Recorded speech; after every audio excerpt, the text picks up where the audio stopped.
Tell me why we doing this. Man, Big question, I know. it's a big one because it's going to, nah, but on the real though, bro, last year, I something just hit me around like dang, man, watching like people watching their power swindle away. Like there's a lot of questions I get, like calls I get where people like, hey, I got this trash sitting on my lot, on my street so long. Who do I call to get it? You know what I'm saying? Or there's a pothole, who do we call? So it made me realize, like, man, there's a lot of people that don't recognize the power when they step out their front door and how to attain it, how to get something done just when they see something. As regular people, citizens, we got that power, right? And so on top of recognizing that, like, with this whole, and I was saying something to them last year, like, y'all, them folk bring them feds in, them people trying to mess with the elections. And so now I'm just seeing, like, how they're ramping up and running to, like, election commissions and taking boxes and, and rosters. It just shows, like, there's something more devious going on where people are feeling the shift of, citizens now trying to participate into, that field and, and they're trying to do something devious. So when I recognize, like, okay, we got these street organizations and this is who we consider the 70% apathetic vote.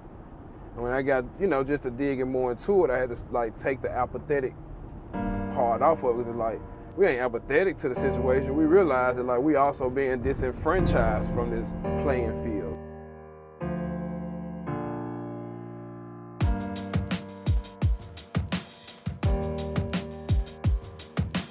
There's this idea that some people don't care about voting, that they are lazy or disengaged. But what if that's not true? What if the real story is that there are millions of people, after paying their debt to society, were never really set up for that second chance we claim to believe in? Because in this country, your access to the ballot box doesn't just depend on your citizenship. It depends on where you live. According to the Brennan Center for Justice, as of April 2026, in these states, including DC, there is no disenfranchisement for people with criminal convictions. And in these states, voting rights are restored automatically upon release from prison. In Louisiana, voting rights are restored for those on probation or parole who have not been incarcerated for the last 5 years. And in these states, voting rights are restored upon completion of sentence, including prison, parole, and probation. But in these states, permanent disenfranchisement for at least some people with criminal convictions, unless government approves restoration. And in Virginia, permanent disenfranchisement for all people, unless there's government intervention. And in the United States, over 4 million people are affected by this, and many of them live in my hometown of Memphis. And trust me, we have a lot at stake in this election cycle. For starters, we have a county mayor's race. Also, it's a midterm year. Then there's a public safety task force that many have felt locally have overstayed their welcome, and a school system with conversations about who will control it, us locally or the state. Not to mention a tech company that arrives that promises jobs, but also may be causing environmental damage. All of it is connected, and a lot of it is decided by who shows up at the polls.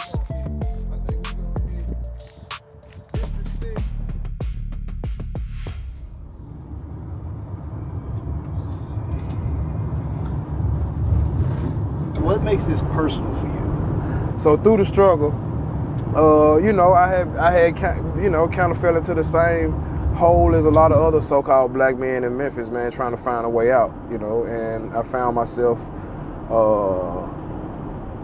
selling weed until I found myself with a felony, right? And so one day I'm just on Facebook talking, and we was talking about something, and I was like, man, shit, I gotta pay $3,000 before I can vote again. And an attorney reached out and was like, no, you don't. Hey, holler at me, let me show you something, right? And so when she showed me, it was like, dang, I had gone, this time thinking that, oh shit, I just have to accept this and live with it. And so when she showed me that route, I was like, damn, why don't anybody else know this route? Why aren't they telling people here's a route for us to be able to get our voting rights back, right? Even if, we're not eligible to get expungement, in some cases we're still eligible to get our voting rights back. That's us, that's our stake in community. That's a voice we have to speak about certain things or put people in place that can think further, about like second chances and transformation, right?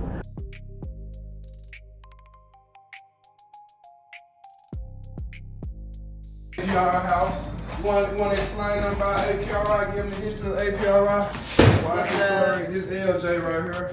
Hey y'all, so Memphis APRI is an organization that was built to bridge the gap between labor and civil rights movements. So we do everything in the community that's black, and we try to do everything that we can to help move black folks move forward. Change doesn't always start at the top.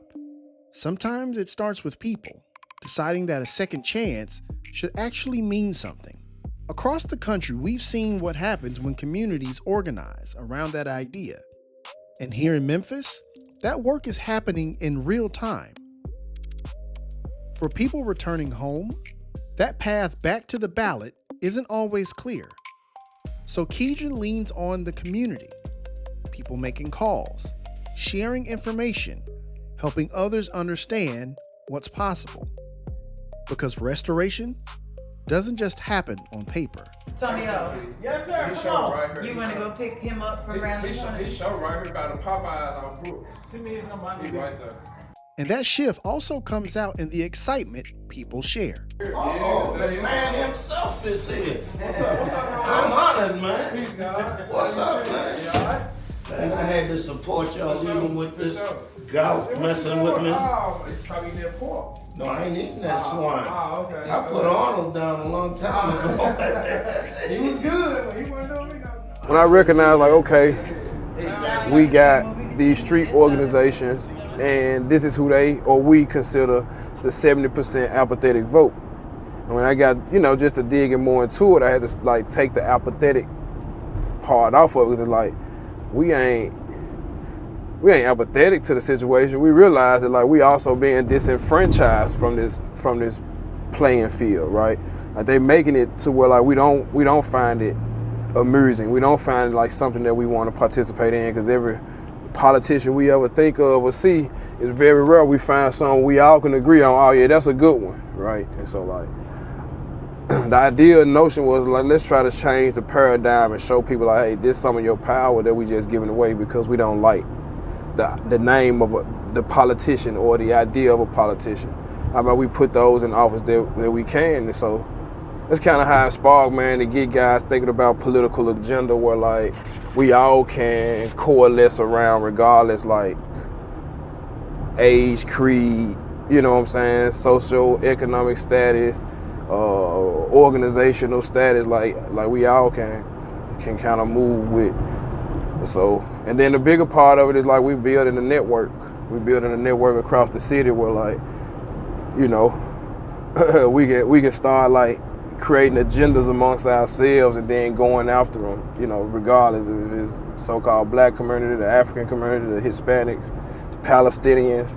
Like if they oppress people, then we should somehow be in concert with them and like how we handle our issues and how they handle theirs. We shouldn't hate on them if they got an issue that they're fighting, and it seems like there's more light shining on them than so-called black folks, right? And so like we have to understand like the intersectionality of what we all have. And we all got the same oppressor when we look at it, so why not try something different? So.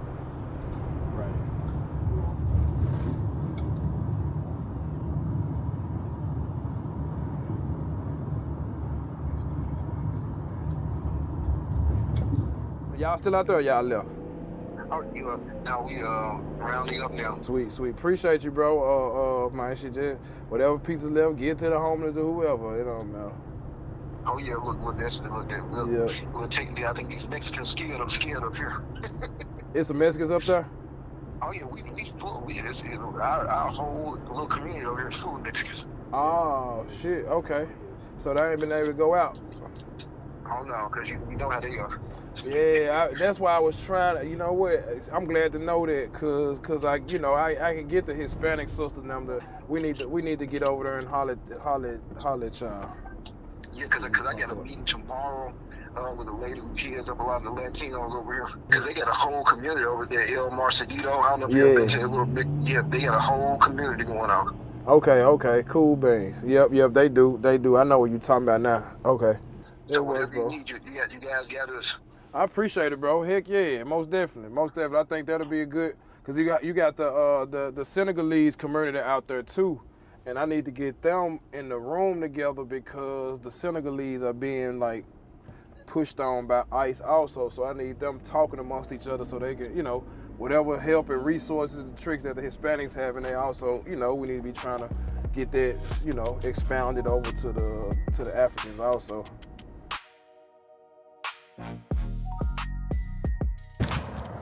Peace, God. City Council. Hello. How you doing? I tell the Lord, thank you. I'm doing super amazing. How are you? I'm alive. Out here supporting. For sure. Good Showing up. Good to be seen. Out here supporting. You're doing such an amazing. You all are doing a great work. For sure. Like Nehemiah. Stay on the wall and don't come down. Stay on the wall. Stay on it. And My don't back come on down. it. Don't let anybody distract you or make you just stay there until he says that the work is done and finished. And then you move to the next journey.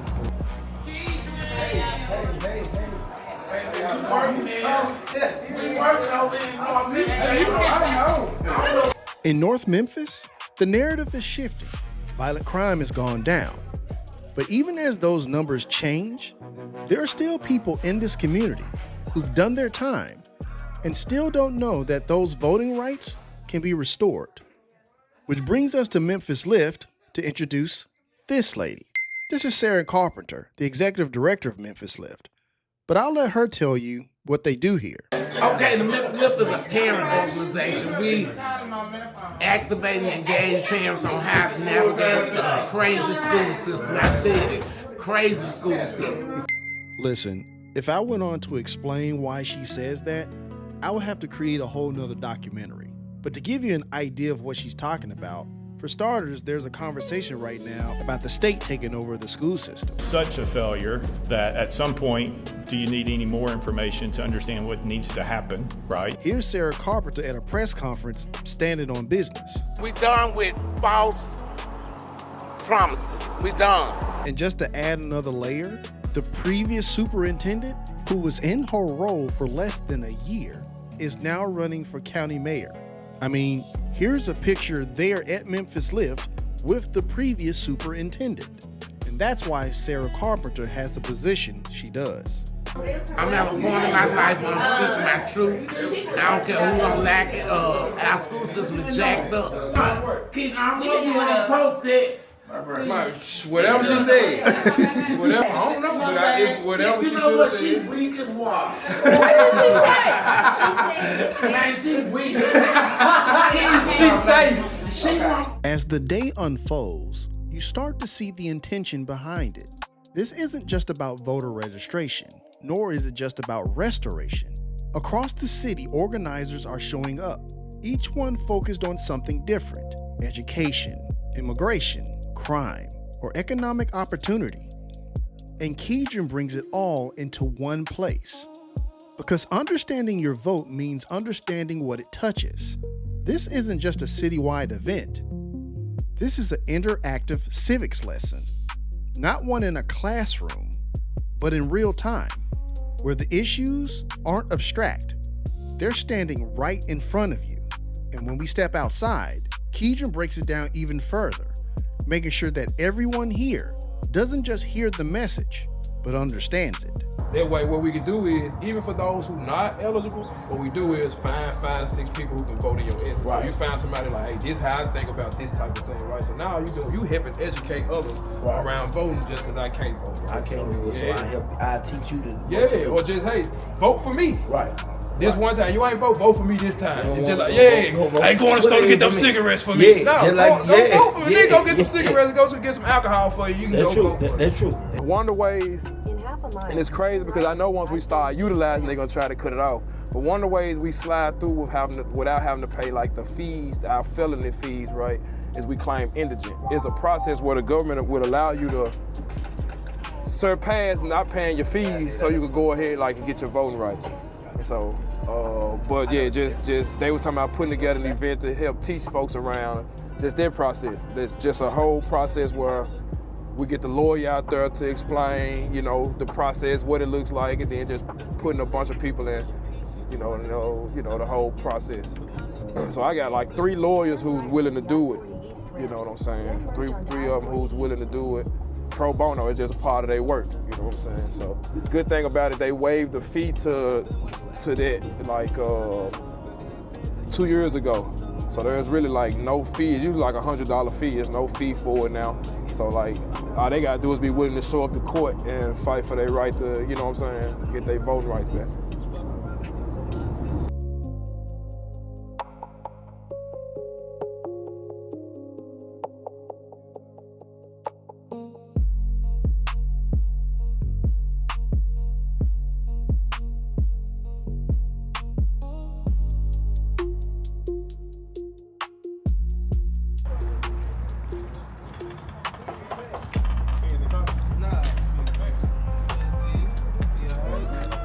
How you doing? How's it going?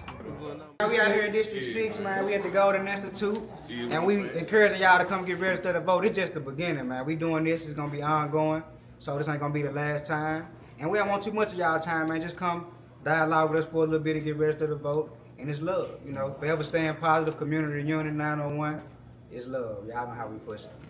And so, yeah, man, I have a part of my life mission, man. My mission statement is to co-create a world that's free of oppression. I know I could never do that, right? But what that does is it keeps me fighting at a capacity where I don't limit myself or the people. I don't settle for less, and showing the people that we shouldn't settle for less. So, yeah, man, I think my mission is gonna outlive me for sure. And that's why part of it, and I can't say I'll be bitter, but I look around and I notice, man, there's a lot of people who use my name to do stuff, right? They could be in a space and they be like, oh yeah, and it's a sign of endearment for them. It's this they hood card, right? But them same people will be afraid to give me the funding to do the things that I know that I can do.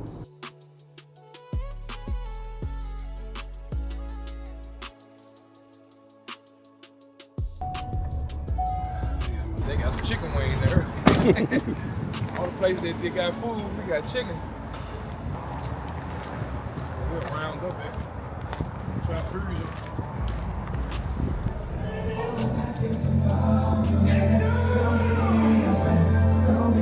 I know. Syrup cripes, so I got pizza all in my face. That's okay. But our registrar, District 11, wonderful person. Let them know what's going on. How y'all been doing out here? We've been doing great. We did have somebody that was not a registered voter and did register. So we were excited. I was excited. I feel like I was excited. So yeah.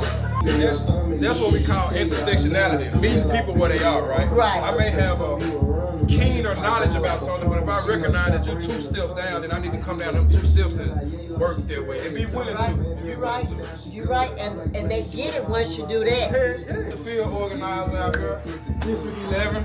You know what I'm saying? How you feeling? Let them know what's going on, man? Yeah, we at District 11 right here on Perkins, man. That last call, you know what I'm talking about? Doing this voter registry for community unity. Y'all come on now, I had y'all something to drink, I had y'all some wings, you know, politics with us, you know, have a good time with us. You know what I'm talking about? We doing what matters, nothing but positive, you know what I'm saying? And, you know, I'm Taylor again, and we welcome y'all.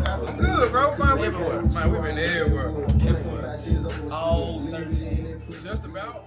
As I began to wrap up my day with Keedran, you start to understand what this is really about. Because voter restoration isn't just symbolic, it's actually measurable. Because research shows that a felony conviction is associated with about a 15 percentage point drop in the likelihood of voting. And when those voices come back, everything changes.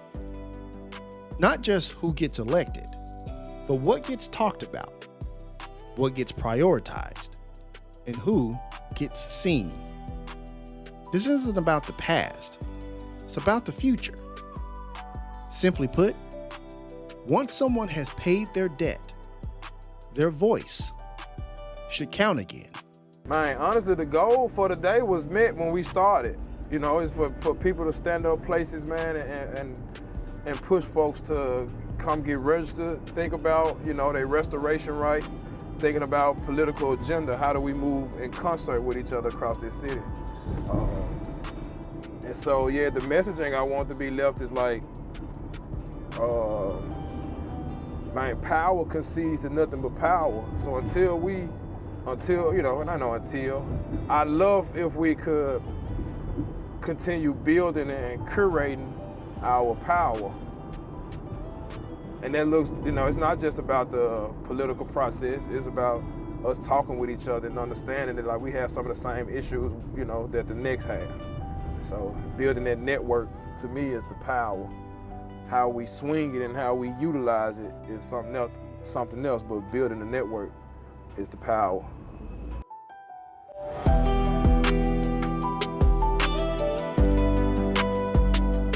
The U.S. Supreme Court dealt a blow to the landmark Voting Rights Act on Wednesday after knocking out a major pillar of the law that had protected against racial discrimination in voting and representation. In the 6 decades since it was signed, the Voting Rights Act became one of the most consequential laws in the nation's history.